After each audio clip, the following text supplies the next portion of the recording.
내 아들아, 그러므로 너는 그리스도 예수 안에 있는 은혜 가운데서 강하고 또 내가 많은 증인 앞에서 내게 들은 말을 충성된 사람들에게 부탁하라.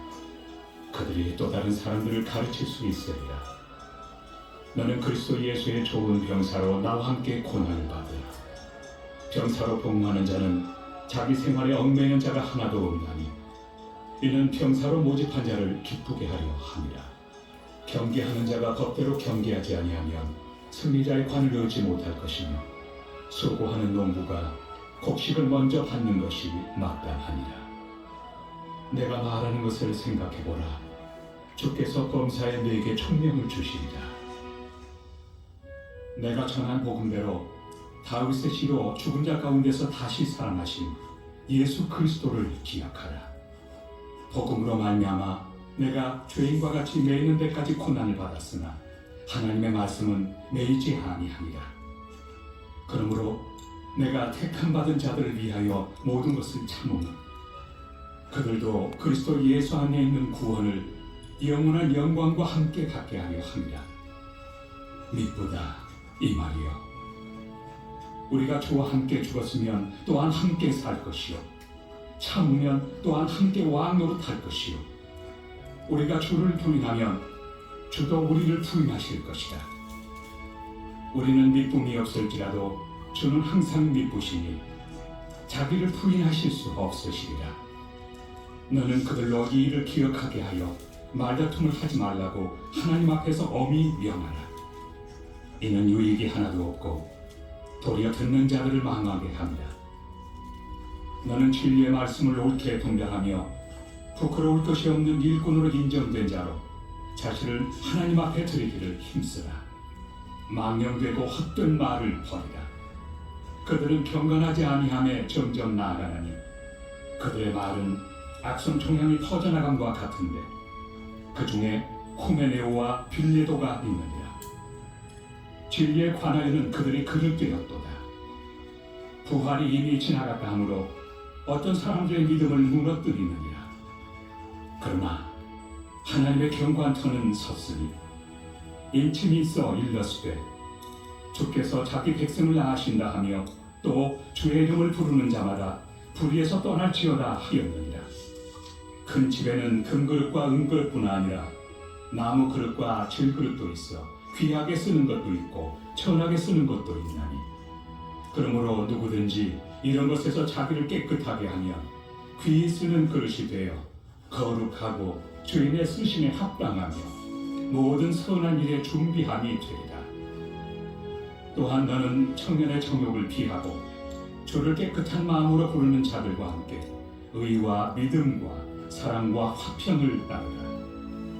어리석고 무식한 변론을 버리라. 이에서 다툼이 나는 줄 압니다.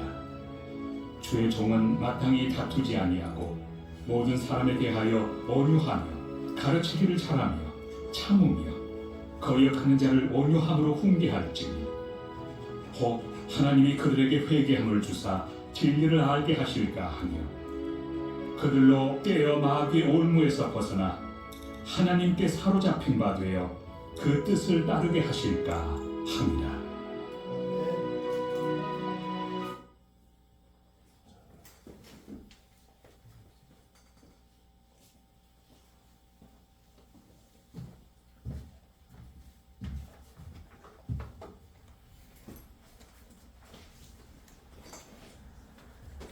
반갑습니다. 반갑습니다. 이렇게 또 말씀 나눌 수 있는 기회를 주신 하나님과 여러분께 감사를 드립니다. 네. 오늘 제목은 너는 진리의 말씀을 옳게 분별하라. 이 말씀 같이 가지고 나누도록 하겠습니다.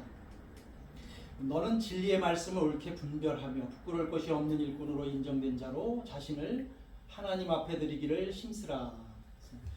진리의 말씀을 옳게 분별하라 이런 말씀이 성경 구절에 있는데 진리의 말씀을 옳게 분별하지 못하면 구원받는 것도 모르고 구원의 확신도 없을 것이며 또 영적 성장이라 또 여기 나와 있는 것처럼 부활이 없다고 하고 또 부활에 대해서 올바른 신앙을 가질 수 없는 그런 또 오류가 있을 수 있습니다. 그래서 진리의 말씀을 옳게 분별하는 것은 바로 우리가 일꾼으로서 인정된 자로 또 하나님 앞에 나를 들여서 하나님의 일을 잘 하기 위해서는 반드시 진리의 말씀을 옳게 분별하는 것이 필요한 것 같습니다. 그래서 몇 구절 성경에서 이거와 관련된 말씀들을 통해서 진리의 말씀을 옳게 분별하는 것과 또 우리가 진리의 말씀을 옳게 분별하기 위해서 어떤 일 어떻게 해야 되는 방법들을 한번 찾아보도록 하겠습니다.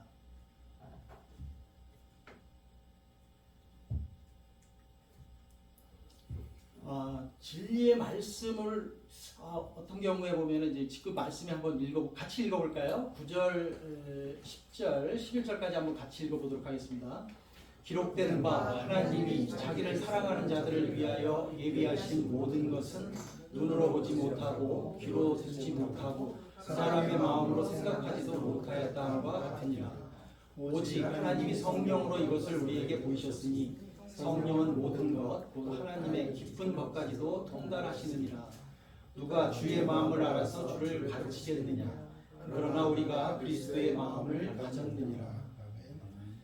먼저는 우리 안에 성령이 계시기 때문에 성령이 말씀을 깨닫게 해주시고 또 하나님의 그 말씀의 깊은 데까지 이제 통달하게 해주신다. 그래서 말씀을 올바로 깨달으려면 먼저 내가 성령을 받고 또 성령이 내 안에서 역사하시고 그것이 먼저 우선되어야 되는 것 같습니다. 그래서 갈라디아서 4장 6절에 보면 너희가 아들인 고로 하나님이 그 아들의 영을 우리 마음 가운데 보내사 아빠, 아버지라 부르게 하셨느니라. 그래서 이미 우리는 성령을 받았습니다. 하나님의 자녀로 성령이 있기 때문에 누구나가 하나님의 말씀을 깨달을 수 있다. 또 그것을 깊이 통달할 수 있다. 누가 주의 마음을 알아서 주를 가르치겠느냐. 성령을 받은 사람만이 성경을 통해서 예수님의 마음을 알고 또 예수님을 다른 사람에게 가르칠 수 있는 그런 일을 할 수 있는 그 일꾼이 되는 것 같습니다. 그 우리가 바로 그리스도의 마음을 가졌다. 이것을 우리가 먼저 알고 성경을 본다면 성경을 잘 깨달을 수 있을 것 같습니다. 아멘. 이 앞에 오면 또 목이 좀 말라서 물 한잔 하면서 이야기를 하도록 하겠습니다. 창세기 1장 1절 너무 우리가 잘 아는 말씀이에요. 성경의 시작인데 태초에 하나님이 천지를 창조하시니라. 태초에 하나님이 천지를 창조하시니라 그러면은 어려운 거 하나도 없잖아요. 그런데 이 구절 하나를 딱 읽고 하나님, 여기 예수님이 함께 계셨다. 창세기 1장 1절을 보고 알기는 어려울 것 같아요. 그렇지만 이 하나님에는 예수님이 계셔서 예수님이 천지를 창조하신 분이라는 거죠. 그것을 알려면 요한일서 1장 1절과 4절에 보면 태초에 말씀이 계시니라. 이 말씀이 하나님과 함께 계셨으니 이 말씀은 곧 하나님이시니라. 말씀이 육신이 되어 우리 가운데 거하심에 우리가 그의 영광을 보니 아버지의 독생자의 영광이요 은혜와 진리가 충만하더라. 그래서 신약을 통해서만 우리가 구약을 또 이렇게 잘 이해할 수 있는 것 같아요. 그래서 창세기가 앞에서 구약이 먼저 나와서 구약을 쫙 보면서 신약을 이해할 수도 있겠지만 반대로 신약, 예수님, 내가 예수님을 영접하고 성령을 받아서 예수님의 말씀을 깨달을 때 구약이 그런 내용이었구나. 이것을 우리가 더 잘 말씀을 분별할 수 있는 것 같습니다. 창세기 3장 15절 같이 읽어볼까요? 내가 너로 여자와 원수가 되게 하고 내 후손도 여자의 후손과 원수가 되게 하리니 여자의 후손은 내 머리를 상하게 할 것이요 너는 그의 발꿈치를 상하게 할 것이니라 하시고. 여기서도 마찬가지입니다. 여자의 후손이 나와요. 그래서 아담과 하와가 죄를 범한 후에 죄가 이제 인간에게 사람에게 들어온 후에 하나님께서 약속을 주셔요. 여자의 후손. 그 여자의 후손이 누굴까? 이 말씀도 창세기 3장 15절만 가지고는 잘 알 수가 없어요. 그렇지만 우리가 신약을 압니다. 요한복음 1장 23절에는 보라 처녀가 잉태하여 아들을 낳을 것이요 그의 이름은 임마누엘 하리라 하셨으니 이를 번역한즉 하나님이 우리와 함께 계시다 함이라. 아멘. 여자의 후손은 바로 예수 그리스도시죠. 아멘. 그래서 제가 지은 후부터 성경에는 모세의 율법과 선지자의 모든 예언서에는 여자의 후손이 있는 거예요. 예수님이 그리스도가 있는 것이죠. 그래서 그것을 잃어버린다면, 그것을 빼버린다면, 이 약속을 잊어버린다면 믿음도 없을 것이요 잘못된 성경 분별이 될 것입니다. 창세기 3장 21절에 여호와 하나님이 아담과 그의 아내를 위하여 가죽옷을 지어 입히시니라. 사람은 죄를 지은 후에 자기의 부끄러움을 가리기 위해서 무화과 잎으로 옷을 만들어 입었지만 하나님께서는 가죽옷을 지어 입히시니라. 가죽옷은 어디서 나올까요? 그렇죠. 동물이 죽어야 되는데 그 중에서도 가장 옷 해입기 좋은 건 아마 어린 양일 것 같아요. 가죽옷을 지어 입히기 위해서는 한 동물, 한 생명이 죽어야 되고 피를 흘렸던 것이죠. 특별히 가죽옷을 지어 입히기 위해서는 어린 양이 희생되었다는 것이 이 3장 22절을 통해서 우리가 알 수 있는 것이죠. 그래서 어린 양, 바로 염소와 송아지의 피로 아니하고 오직 자기의 피로 영원한 속죄를 이루사 단번에 성소에 들어가셨느니라. 이르되 이는 하나님이 너에게 명하신 언약의 피니라 하고. 그러니까 가죽옷 앞에서 얘기한 여자의 후손은 언약이죠. 언약 중에서도 언약의 피. 언약은 예수 그리스도, 메시아 그리스도가 우리에게 오신다는 것이고 구원자가 오신다는 것이고 그거는 피와 관련이 있다. 피 흘림이 있어야 구원을 받는다. 이것을 지금 세 구절을 통해서 우리가 볼 수 있고, 이 세 가지 이 약속, 언약은 예수님 오실 때까지 계속 성경 말씀에 있는 것이고, 그것을 하나님께서 우리에게 잊지 않고 그 믿음을 잊지 않고 살게 하기 위해서 여러 또 말씀을 주셨습니다. 창세기 4장 3절로 5절인데 한번 같이 읽어보도록 하겠습니다. 세월이 지난 후에 가인은 땅의 소산으로 제물을 삼아 여호와께 드렸고 아벨은 자기도 양의 첫 새끼와 그 기름으로 드렸더니 여호와께서 아벨과 그의 제물을 받으셨으나 가인과 그의 제물은 받지 아니하신지라. 가인이 몹시 분하여 안색이 변하니. 이 구절을 우리가 읽었을 때 가장 의문이죠.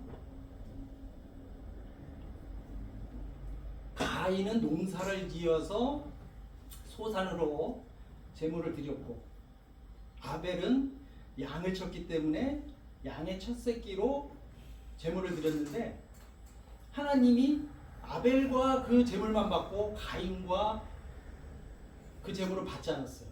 그 결과 가인이 분이 나고 화가 나서 결국은 동생 아벨을 죽이기까지 했어요. 참 이걸 읽을 줄 알고 많은 의문이 될 수도 있고. 그런데 이 구절을 봤을 때 사람들은 대개 이제 이렇게 많이 해석을 해요. 땅의 소산, 양의 첫 새끼. 그래서 글자 문자로만 딱 봤을 때는 첫 새끼고 소산은 첫 소산이 아니다. 첫째 거를 안 드려서 안 받았을 것이다. 이렇게 얘기하는데 맞습니까? 틀리죠. 아니면 모르겠죠. 그러니까 만약에 성경에 첫 소산을 드리지 않아서 내가 안 받았다, 만약에 하나님이 그렇게 말씀하셨다면 맞겠죠. 근데 그런 거 없이 그냥 소산을 드렸다고 했기 때문에 이건 첫 소산일 확률이 높아요. 그러고 아니더라도 하여튼 우리는 이 말씀 가지고는 알 수 없는데 비슷한 게 두 개 나오니까 첫자가 들어간 것은 받으신 것 같다. 이렇게 우리가 좀 잘못 우리가 또 말씀을 분별할 수도 있지 않는 것입니다. 또 어떤 사람은 성경 구절에 보니까 아벨과 그의 제물을 받았다. 그래서 제물을 받은 것이 아니고 아벨을 받은 것이다. 그 사람이 어떠냐, 그 사람의 마음과 생각과 말 그대로 거룩하냐 아니냐, 그 사람에 따라서 제물을 받은 것이지 그냥 제물을 받은 건 아니다. 그래서 아벨과 가인이 다른 것이 거기서 받고 안 받고가 결정된 건다. 이렇게도 많이 또 얘기를 하는 것 같은데 이것도 의문이 많이 갑니다. 그래서 성경 말씀을 분별할 때 우선은 이 구절만 가지고는 안 되기 때문에 우리가 다른 데서 말씀을 찾아봐야 되는데 히브리서 11장 4절에는 그 이유가 이렇게 나와 있어요. 믿음으로 아벨은 가인보다 더 나은 제사를 하나님께 드림으로 의로운 자라 하시는 증거를 얻었으니 하나님이 그 예물에 대하여 증언하시니라. 그가 죽었으나 그의 믿음으로써 지금도 말하느니라. 믿음이 있느냐 없느냐로 봤다는 것이죠. 하나님은 아벨과 아벨의 제사에는 믿음이 있었고 가인의 제물에는 믿음이 없었다는 거예요. 그래서 그 예물에 대해서 증언했다 그랬어요. 예물. 그러니까 하나님은 그 예물을 모시고 받은 것이죠. 그리고 그 안에 믿음이 있느냐 없느냐죠. 그래서 믿음은 뭡니까? 믿음 그렇죠. 믿음은 앞에서 우리가 두 군데에서 하나님이 이미 알려주신 건 뭐예요? 창세기 4장 3절 5절 전에 알려주신 것은 여자의 후손. 여자의 후손인데 발 뒤꿈치는 상하지만 사탄의 머리를 치시는 그 후손. 그걸 알려주셨잖아요. 그러니까 그분을 믿으라는 거죠. 오실 그분을 믿으라. 여자의 후손을. 가죽옷을 지어 입힐 때 어린 양이 피를 흘리며 죽은 것, 너의 죄를 가리기 위해서 어린 양이 죽은 것을 알려주셨어요. 보여주셨어요. 그걸 잊지 말라. 그걸 잊지 않고 내 마음에 간직하고 그거에 따라서 삶을 사는 것이 믿음이죠. 그래서 분명한 것은 여자의 후손과 가죽옷, 어린 양의 희생을 믿고 제물을 드렸느냐. 그 제물은 양의 첫 새끼를 드리라는 것은 그것이 더 우리에게 믿음을 계속 가질 수 있게 하는 하나님의 더 방법이죠. 그것이 땅의 소산의 제물로도 할 수 있지만 어린 양의 피를 흘려서 가죽옷을 준 것처럼 나중에 예수 그리스도가 피를 흘리고 우리 죄를 계속 하셔야 된다는 것을 알려주신 거, 그것을 믿음으로 주신 거예요. 가인같이 하지 말라. 그는 악한 자에게 속하여 아이를 죽였으니 어떤 이유로 죽였느냐? 자기 행위는 악하고 그의 행위는 의로움이라. 그래서 아벨이 드린 제물은 하나님 보시기에 의로웠고 가인의 제물은 악했다. 그래서 의롭냐 악하냐, 선하냐 악하냐 하는 것은 믿음이 있느냐 없느냐. 그래서 예수 그리스도를 믿느냐 안 믿느냐, 이거 똑같은 얘기죠. 그래서 이 4장 3절 5절에 아벨이나 가인이나 내가 뭐 농사를 짓건 뭐하건 양의 첫 새끼를 제물로 드려야 되고, 그것은 하나님의 어떻게 보면 명령이셨고 그것에 순종하는 것이 믿음이. 그걸로 우리가 이 말씀을 보면 더 정확하지 않겠나 그런 생각이 듭니다. 안식일에 대해서 한번 좀 살펴보면, 안식일에 처음 나온 게 이제 창세기 2장 1절 3절, 이 부분을 같이 한번 읽어보겠습니다. 천지와 만물이 다 이루어지니라. 하나님이 그가 하시던 일을 일곱째 날에 마치시니 그가 하시던 모든 일을 그치고 일곱째 날에 안식하시니라. 하나님이 일곱째 날을 복되게 하사 거룩하게 하시니 이는 하나님이 그 창조하시며 만드시던 모든 일을 마치시고 그날에 안식하셨음이니라. 근데 이 말씀은 사람이 죄를 짓기 전이에요. 그래서 하나님이 모든 것을 다 이루고 나서 일곱째 날에 안식했어요. 근데 여기서 우리가 뭐 말씀을 볼 때 어떤 단어 하나로 볼 거냐, 구절로 볼 거냐, 문장 전체로 볼 거냐, 앞뒤 구절로 볼 거냐, 또 다른 전체 성경을 가지고 볼 거냐. 그래서 어떤 때는 이거, 어떤 때는 저거 이렇게 다를 수는 있어요. 그렇지만 여기서는 하나는 안식하시니라 그랬지 안식일을 주셨다 이렇게 얘기지는 않으셨어요. 출애굽기 20장 10절에서 이제 안식일이 우리가 아는 것처럼 십계명에 이제 안식이라고 하는데, 일곱째 날은 내 하나님 여호와의 안식일인즉 너나 내 아들이나 내 딸이나 내 남종이나 내 여종이나 내 가축이나 내 문 안에 머무는 개를 아무 일도 하지 말라. 그래서 이제 안식일이 나왔는데, 왜 이때 안식일을 줬냐면 앞에 창세기 때 이제 일곱째 날에 쉬셨다 이렇게 이제 얘기를 해서 이제 우리가 안식일을 그렇게 이제 알고 있어요. 출애굽기 37절 13절에는 그 안식일을 지키라 그렇게 또 강조를 하고 있고, 그것이 너희를 거룩하게 하는 여호와인 줄 알게 하는 어떤 목적이 이제 안식일을 왜 우리가 지켜야 되느냐 이제 이 목적이 이제 나와 있는데 이 안식일은 또 영원한 언약이라고 하셨어요. 16절에서 신명기 5장 15절에서는 똑같이 십계명을 말씀하시면서 안식일에 대해서 애굽 땅 종에서 나오게 하신 것 때문에 안식일을 주셨다고 거기 그렇게 돼 있어요. 십계명이 똑같은 구절인데 그래서 일곱째 날에 쉬셨기 때문에 안식일이 생겼다고도 볼 수 있지만 출애굽해서 나왔기 때문에 안식일을 또 지키라고 한 그게 있어요. 그래서 같이 한번 연관해서 볼 필요도 좀 있지 않나. 일곱째 날에 안식하셨으면 그러면 여덟째 날은 뭐 하셨을까요? 아홉째 날은, 열째 날은. 앞에 보면 천주와 만물이 다 이루었다 그래서 다 이루었다. 그렇기 때문에 이제 뭐 더 하실 일 없으세요. 그래서 일곱째 날에 안식한 것은 여덟째 날, 아홉째 날 계속 안식이죠. 어떻게 보면 영원한 안식이에요. 이 다 이루라는 것이 어디서 또 나오냐면 하나님이 다윗을 부를 때 내 마음에 합한 자라 내가 그를 통하여 다 이루겠다 이런 말씀을 하셔요. 다윗이 유명하고 성경에 많이 거론된 것은 다윗의 후손, 다윗의 자손 이 약속을 한번 거기서 더 강조했기 때문에 어떻게 보면 그래요. 그래서 하나님이 다윗을 만났을 때 내 마음에 합하기 때문에 다 이루겠다. 거기서 그 자손에서 예수 그리스도가 오신다. 이것을 이제 암묵적으로 말씀을 하고 있어요. 그리고 다 이룬이라가 어디 나오냐? 뒤에 구절에 우리가 보겠지만은 예수님이 십자가에 죽으셨을 때 다 이루셨다.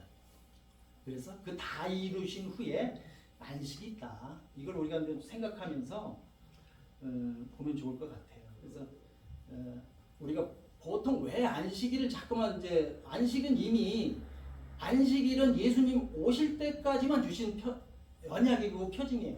언약이에요. 그래서 예수님 오신 후에는 일곱째 날 쉬는 안식일의 개념은 사실 없는 거죠.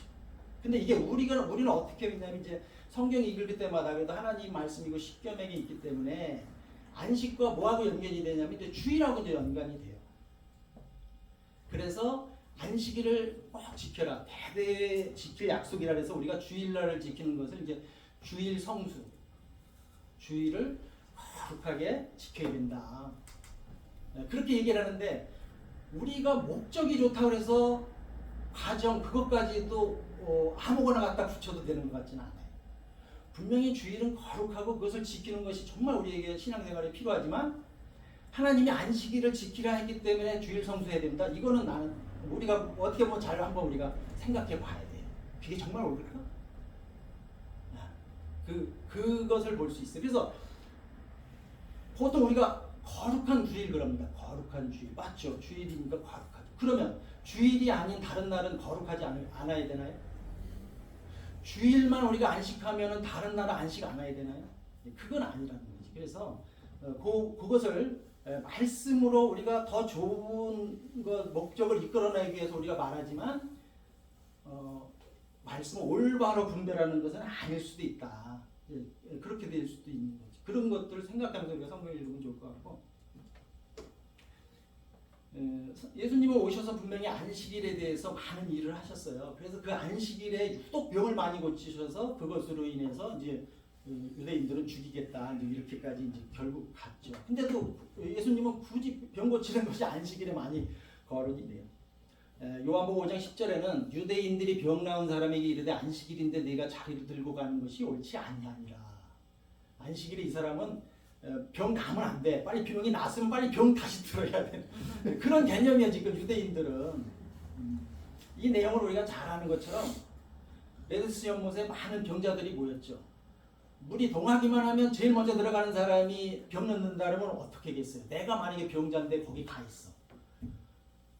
그러면은 물가 제일 가까이 가 있지 않을까요?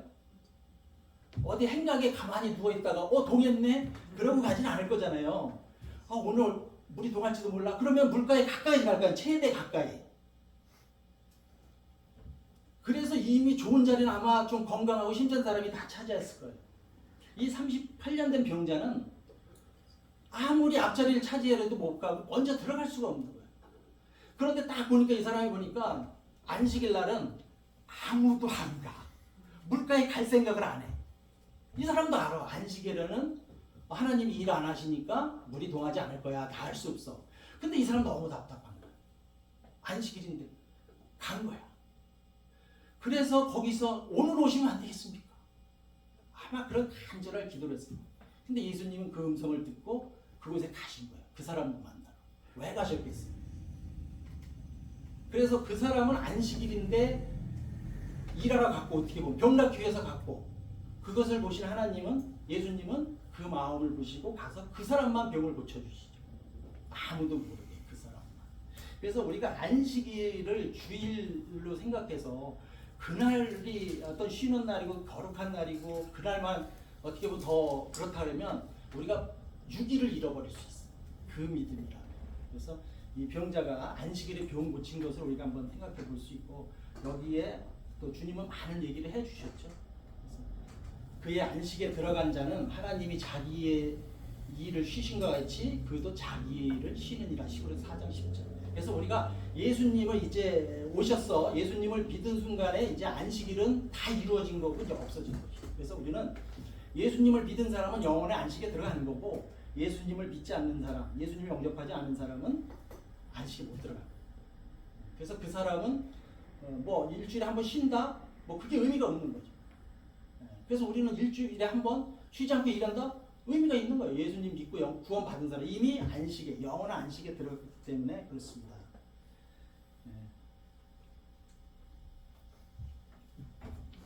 시간이 참 빨리 가네요.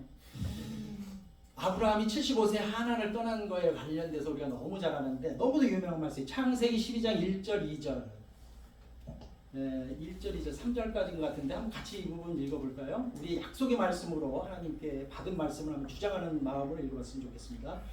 여호와께서 아브라함에게 이르시되 너는 너의 고향과 친척과 아버지의 집을 떠나 내가 네게 보여줄 땅으로 가라. 내가 너로 큰 민족을 이루고 내게 복을 주어 내 이름을 창대하게 하리니 너는 복이 될지라. 너를 축복하는 자에게는 내가 복을 내리고 너를 저주하는 자에게는 내가 저주하리니 땅의 모든 족속이 너로 말미암아 복을 얻을 것이라 하신지라. 이에 아브라함이 여호와의 말씀을 따라갔고 롯도 그와 함께 갔으며 아브라함이 하란을 떠날 때에 75세였더라.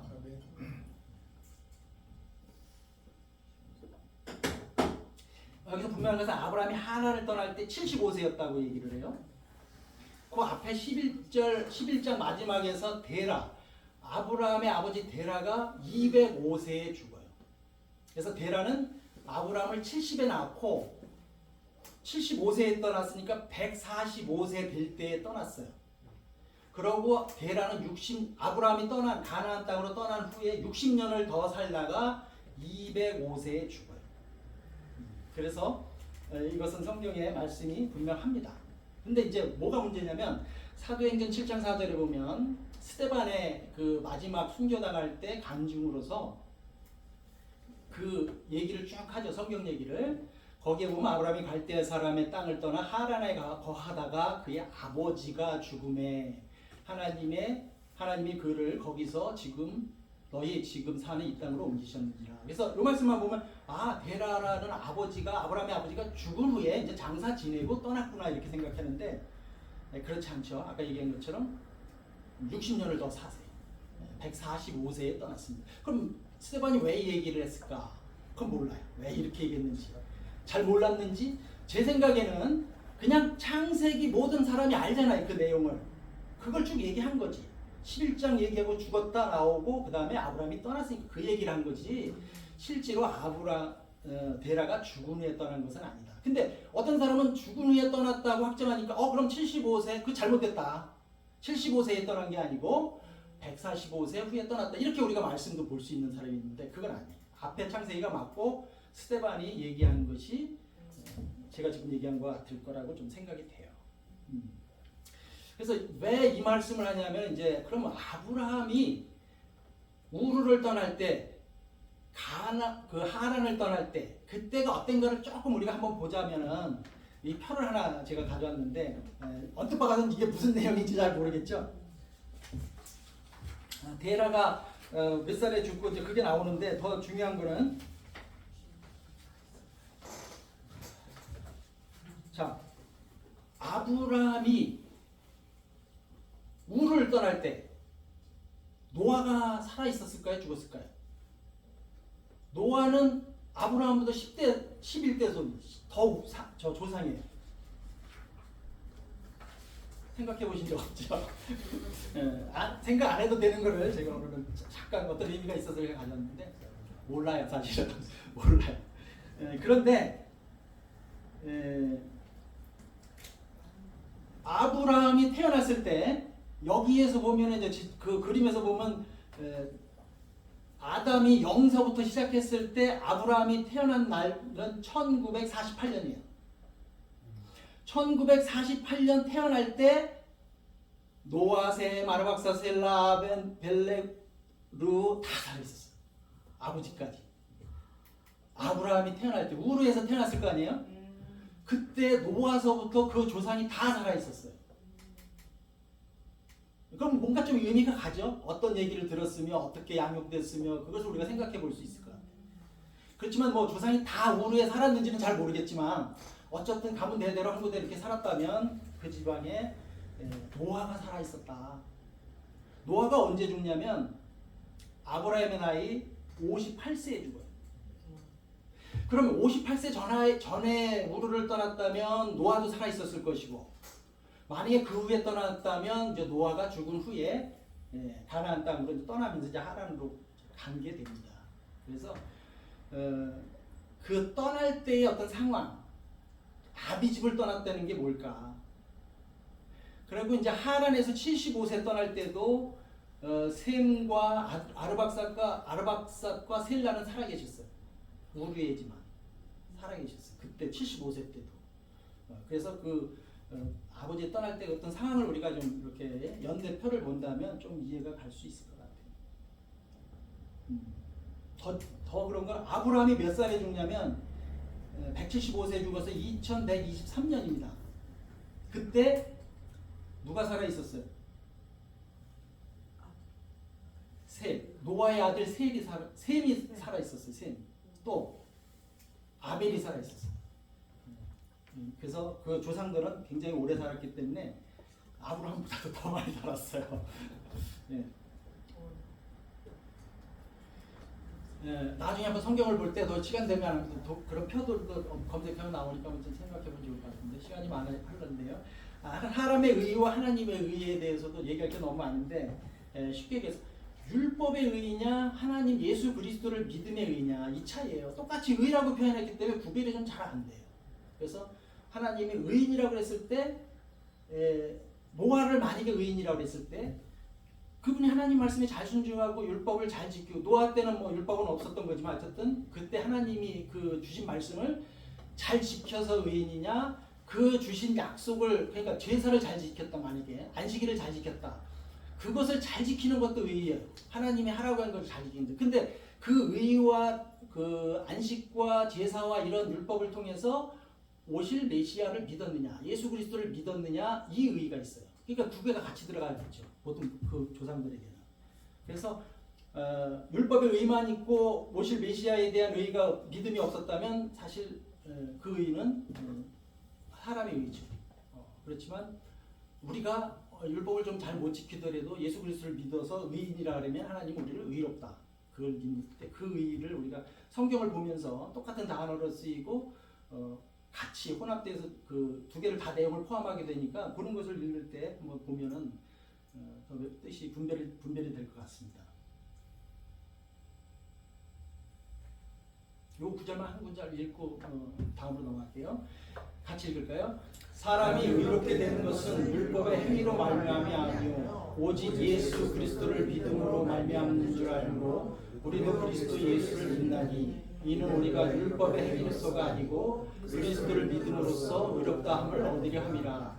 율법의 행위로서는 의롭다 함을 얻을 구체가 없느니라. 갈라디아서 2장 16절 말씀. 창세전에 그리스도 안에서 우리를 택하심. 에베소서 1장 3절 7절에 요 구절 읽지 않겠습니다. 너무 우리가 잘 아는 얘기죠.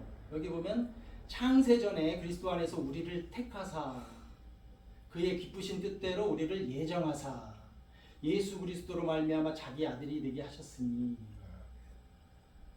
이 말씀이 나와요. 그래서 여기서 이제 구원 예정론이 나오고 이 문제가 많이 논의가 되겠죠. 어느 게 맞는지. 그렇지만 이제 우리가 되게 꼭 저기 뭐야 장로교 칼빈주의 개혁주의 전통으로는 이것이 이제 가장 그 핵심적인 믿음으로 오고 있는데 창세전에 그리스도 안에서 우리를 택하셨는데 우리를 택한 것에 창세전에 그리스도 안에서 우리를 택하신 것이 무엇인지를 한번 이 구절로만 보기는 좀 어렵겠지만 분명히 창세전에 택하셨어요. 그리스도 안에서 택했다는 거지. 그리스도 안에. 그러니까 창세전에 존재했던 분은 하나님만 존재하셨어요. 성부, 성자, 성령.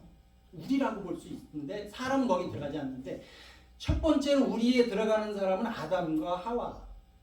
거기 구원 받았겠죠. 받았다면 믿음으로 구원 받았다면 하와, 아벨 이 사람들이 우리에 들어가죠. 그래서 아담서부터 마지막 심판 때에 들어가는 모든 사람, 구원받은 사람이 이제 우리예요. 나는 1960년에 태어났어요. 그리고 예수님을 영접한 것은 1987년. 내가 우리 안에 들어간 것은 언제일까요? 창세기 때 들어갔을까요? 87년 예수님 믿었을 때 들어갈까요? 창세전에? 하여튼 이 부분은 나중에 기회가 되면 논의하고 하는데 분명한 것은 창세전에 그 다음에 예수님이 계셨기 때문에 죄를 범했을 때 그리스도 안에서 모든 사람을 구원하게 했다는 약속은 분명해요. 그래서 창세전에 택한 것은 그리스도를 택한 거, 그리스도 안에서 구원받는 걸 택한 것이지 그 안에 1987년에 예수님을 영접한 내가 들어갔는지 아닌지 잘 모르겠어. 난 안 들어간 것 같아. 내가 들어갔다면 알았을 텐데 잘 모르겠습니다. 믿음대로 이 부분을 보도록 하겠습니다.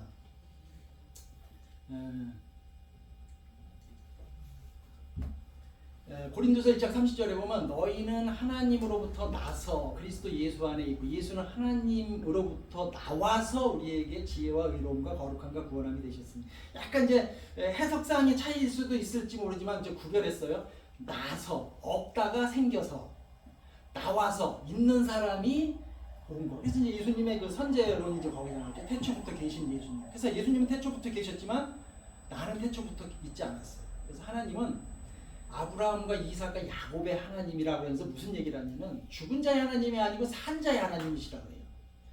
내가 죽으면 죽는 거지만 내가 태어나지도 않은 것은 나는 없기 때문에 사실 죽어 있는 거죠.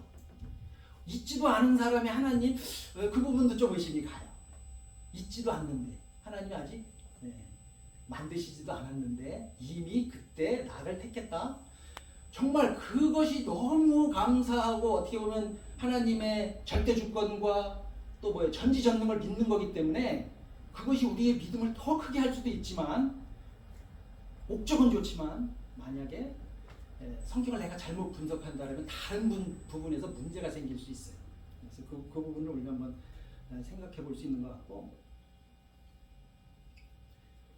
디모데전서 2장 4절에도 이것은 이제 그 구원 예정론이지만 다 이제 이것을 그렇기 때문에 이제 이유를 해석은 하더라고요. 그렇지만 하나님은 모든 사람이 구원을 받으면 진리를 아는 데 이르시기를 원하는데 누구는 택했고 선택과 유기라고 이제 우리가 그렇게 이제 많이 얘기하는데 누구는 이미 태초에 택하지 않았다. 그래서 택한 사람은 정말 더 믿음이 좋아질 수 있지만 유기된 사람은 또 더 믿음이 떨어질 수도 있는데 하여튼 성경의 디모데전서 2장 4를 모든 사람이 구원을 받으며 그러면 이걸 구원 예정론자들은 모든 사람은 모든 사람이 아니고 선택받은 사람만 모든 사람이다. 또 이렇게 해석을 해요. 알아서 이 부분은 우리가 더 시간을 두고 좀 설명해 볼 수 있는데 제가 한 구절 이 말씀 하고 난 후에 이제 제가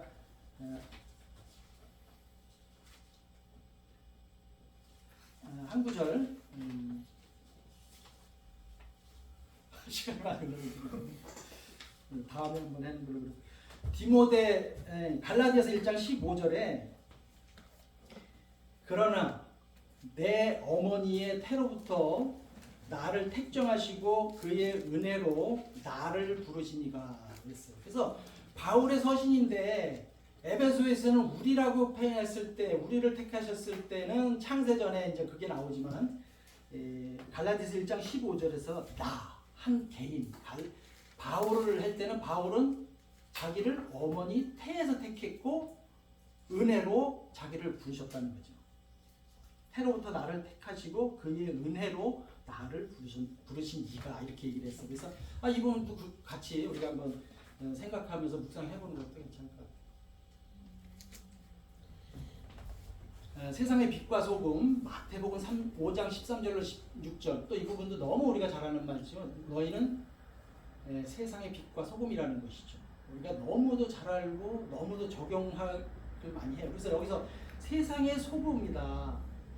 이 말씀이 이제 우리가 이제 이거 적용할 때 소금을 생각 많이 하는 것 같아요. 소금. 소금은 부패를 방지하더라. 내가 사회에서 세상에서 부정부패 이걸 방지하는 사람이 돼야 되겠다. 소금만 묵상하면 이제 그렇게 되겠죠. 네. 그리고 어떤 사람은 소금은 녹아져야 돼. 그래서 내가 희생이 되고 사라져서 뭐 드러나지도 않아야 어떤 그 역할을 하려는 거구나 이렇게 또 할 수도 있어요. 근데 성경에는 많은 비유가 나옵니다. 이건 비유예요. 내가 소금이 되는 것이 아니고 내가 짠맛을 내려는 게 아니에요. 세상에 소금이니 소금이 아닌 그 맛을 잃으면 무엇으로 짜게 해요? 소금의 핵심은 짠맛이에요. 우리는 소금이 아니에요. 우리는 누구예요? 구원받은 하나님의 자녀요, 그리스도인이요, 영생을 가진 자요, 하나님의 제사장, 일꾼, 나라, 백성. 그 사람의 핵심이 뭐예요? 짠맛입니까? 그리스도의 짠맛이? 아니죠. 소금의 핵심, 그것을 잃으면 소금이 아니야. 짠맛을 잃으면. 우리는 그것을 잃으면 그리스도 아니야. 그걸 찾으셔야 돼.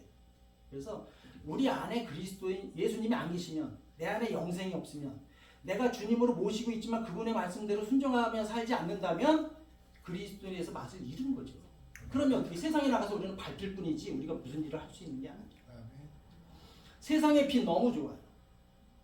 그 뒤에 보면 5장 16절에 이같이 너의 빛이 사람 앞에 비치게 하여 그들로 너의 착한 행실을 보고 하늘에 계신 너의 아버지께 영광을 돌리게 하라. 빛을 언급하면서 빛을 비추라고 하면서 착한 행실이 나오니까 우리는 딱 이 글자를 읽으면 착한 일, 빛된 삶, 선행 이렇게 딱 가요. 맞습니까? 맞죠? 맞지만 더 우리가 깊이 묵상해 봐야 돼요. 빛 그러면 가장 먼저 우리가 떠올려야 될 게 뭐죠?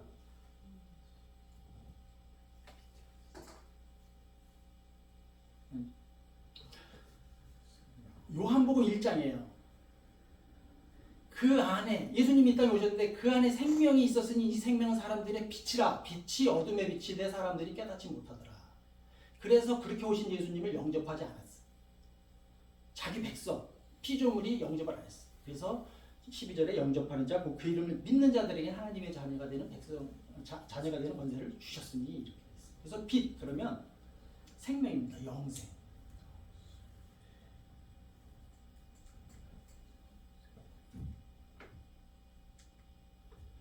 그래서 그렇게 연결해서 내가 착한 일을 해. 우리는 착한 일은 성경에서 가장 강조하는 것 중에 하나이기 때문에 착한 일을 하고 해야 돼요. 그리고 그것이 빛의 역할을 하는 건 맞아요. 그렇지만 여기서 너의 빛이 그 사람 그리스도인의 가장 핵심적인 것은 내 안에 예수님이죠. 내 안에 계신 영생이죠. 이게 빛이. 그래서 이 빛이 이제 겉으로 드러나는 것 중에 이제 하나가 이제 착한 행실이죠.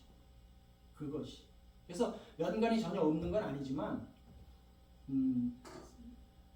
잘못하면 저 착한 행실만 강조하다면 그것으로 우리가 이제 구원받는다.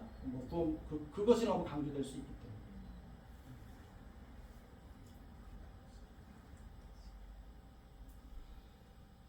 자, 소금 그러면 우리가 생각해 볼 게 뭐냐면 소금은 좋은 것이로되 만일 소금이 그 맛을 잃으면 무엇으로 이를 짜게 하리요? 너희 속에 소금을 두고 서로 화목하라. 똑같은 얘기를 이제 마가복음 9장 50절에는 너희 속에 소금을 두고 서로 화목하라. 이제 화목을 얘기해요. 그래서 내 안에 그리스도가 계시고 내 안에 영생이 있을 때 내가 하나님과 화목해질 수 있죠. 우리가 죄로다가 이제 하나님과 단절됐는데 하나님과 화목해질 수 있고 하나님 화목한 사람들이 모이는 곳이 교회죠. 구원받은 자들이 예수님의 몸으로 모였을 때 그 안에서 화목한 거. 그게 이제 그 화목인데 거기에 한번 이 소금이 비유가 거기서 나온 것이. 그래서 여기서도 마찬가지로 소금과 같은 역할만 생각할 것이 아니라 그 소금의 핵심인 것처럼 그리스도인의 핵심 빠지면 안 되는 거. 예수 그리스도 구원, 영생, 자녀 그 나의 정체성, 그 본질 그것을 있어야 이제 화목한 거예요. 이게 빠지니까 이제 교회 내에서 다툼이 생기는 것이고 하나님과 화목하지 못하고 이제 거리가 약간 생기는 거. 그것이.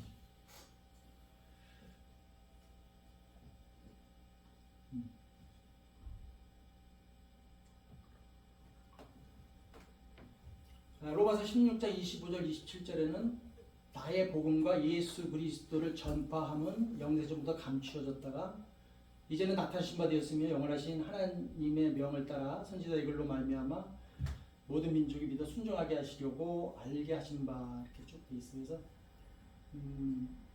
이 복음, 구원, 영생, 또 예수 그리스도 이것이 내 안에 있을 때 빛과 소금의 그런 역할로서 이제 전파가 되는 것이죠. 그래서 그렇게 이제 우리가 다른 구절로도 연관이 될 수 있을 거예요. 그 구절 읽고 마치도록 하겠습니다. 또 어려서부터 성경을 알았나니 성경은 능히 너로 하여금 그리스도 예수 안에 있는 믿음으로 말미암아 구원에 이르는 지혜가 있게 하느니라. 모든 성경은 하나님의 감동으로 된 것으로 교훈과 책망과 바르게 함과 의로 교육하기 유익하니 이는 하나님의 사람으로 온전하게 하며 모든 선한 일을 행할 능력을 갖추게 하려 합니다. 그래서 성경을 가장 옳게 분별하는 것은 성경이에요. 성경을 이미 다 주셨어요. 그래서 이제 그것을 우리가 이제 옳게 분별하려면 성경을 잘 알아야 되는데 좀 우리가 구체적으로 한다면 성경 읽기, 성경 공부, 성경 암송 여기에 따른 이제 묵상, 그래서 나오는 실천, 행함 이게 이제 같이 되는데 우리가 주일신교회에서 일독을 하고 있어요. 일독이면 잘 아시는데 일독이면 1년에 어떤 구절을 한 번 보는 거잖아요. 근데 성경은 어떤 건 중요하고 어떤 건 덜 중요한 건 없다고 생각하셔야 돼요. 구약은 이미 지나게 했기 때문에 그렇고 뭐 신약만 보고 신약에서도 뭐 요것만 핵심적인 거 나한테 주신 약속만 본다 그러면 아니죠? 아닌 것 같아. 그러면 성경의 어떤 구절 내가 1년에 한 번 봤으면 어떻게 해요? 그때는 어떨 것 같아요? 내가 성경을 1년에 일독하기가 정말 힘들어. 그래서 그냥 없는 시간 내서 막 안 읽었네. 그래서 막 자기 전에도 급하게 읽기도 하고 막 어디 갔다 와서 보니까 못 읽어서 막 딴 거 못 해오기도 하고 막 이렇게 또 제대로 1년에 일독하는 게 쉽지 않아요. 그런데 반대로 아까처럼 생각해서 1년에 어떤 구절 내가 한 번 봤는데 그게 기억이 나요? 그게 그걸 만약에 1월 1일 날 봤으면 좋았을 텐데 12월 31일 날 봐보면 어떨 거예요? 길시고 맨날 맨 뒤에 보고 중간에는 그래서 제한이라면 이제 1년 일독하면서 늘려가는 것이 필요한데 하루에 1시간을 읽어야 될 것 같아요. 1시간. 이거는 목회자만이 전도사만이 뭐 직업이 없는 은퇴한 자만이 아니라 사실은 모든 성도가 1시간을 읽어야 되는데 1시간을 만약에 읽었다 그러면은 1년에 이제 5독 분량이요. 뭐 목표로 갖고 저번에 여기 집사 이남은 성도님인가 소리내서 읽는다는 저도 소리내는 걸 권하는데 조금 더 집중이 되고 졸음을 방지할 수 있고 그래서 할 수만 있다면 소리내서 읽는 게 좋고 성경 공부 매주에 한 번은 하긴 해야 되는데 혼자 하기 힘들면 인도자를 따라서 같이 그룹으로 어떤 좋은 교재를 택해서 성경 공부하는 것을 한번 또 진지하게 생각해 보면 좋을 것 같고 성경 암송 몇 구절 정도 하시? 성경 암송하는 가장 좋은 방법은 카드로 갖고 다니면서 늘 보는 거고 특별히 말씀이 먹는 음식보다 귀하니까 밥 먹기 전에 꼭 한번 말씀을 내가 먹으면 좋은 마음 자세도 될 것 같아요. 그래서 카드를 갖고 다니면서 밥 먹기 전에 한번 암송하고 먹으면 복습하고 먹으면 좋을 것 같아요. 이 부분도 같이 체크를 해주면 더 좋은데 하다가 또 암송은 쉬운데 복습이 또 어려워요. 잊어버리니까 그래서 꾸준히 복습하는 거예요. 좋은 교재들도 많이 있어요. 사실 시중에 보면 주제별로 5구절, 8구절, 60구절, 180구절 돼 있는 그 아주 핵심적인 구절을 그래서 이 카드를 하나 사서 만약에 내가 꾸준히 할 수 있다면 여기 253구절인데 그 정도를 암송하고 있으면 거의 성경의 중요한 부분을 하는데 한번 해보시면 좋을 것 같아요. 이렇게 주제별 장절로 하는 것도 있고 이제 어떤 장별로 중요한 그 핵심들, 그 줄거리를 갖고 하는 게 있는데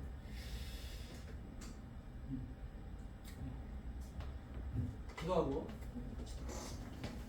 주님 감사합니다. 저희를 예수님의 보혈의 공로로 하나님의 자녀로 불러주시고 또 하나님의 말씀을 우리가 깨닫고 그 말씀대로 축복된 삶을 살게 하시며 또 그 말씀을 다른 사람에게도 전파하게 준 특권을 주심을 감사합니다. 우리가 하나님의 말씀으로 하나님과 매일매일 화목한 삶을 살게 해주시고 또 다른 믿지 않는 사람도 우리가 말씀을 전함으로 같이 교제할 수 있는 화목한 삶을 사는 일꾼들 되게 도와주시옵소서. 말씀을 나누게 해주신 우리 주 예수 그리스도에 감사하며 예수님의 이름으로 기도드립니다. 아멘.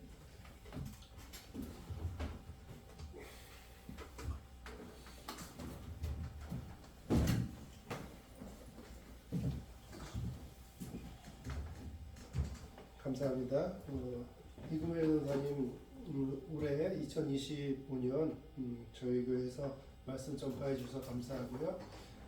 내년에는 또 새로운 것을 또 도전해 보려고 하고 계신 것 같습니다. 그래서 여의치 않으면 언제든지 오셔도 됩니다. 언제든지 오셔도 되고 뭐 여의치 않는 게 아니라 여의여도 어떻게든 자주 오셔도 좋습니다. 제가 축도하겠습니다.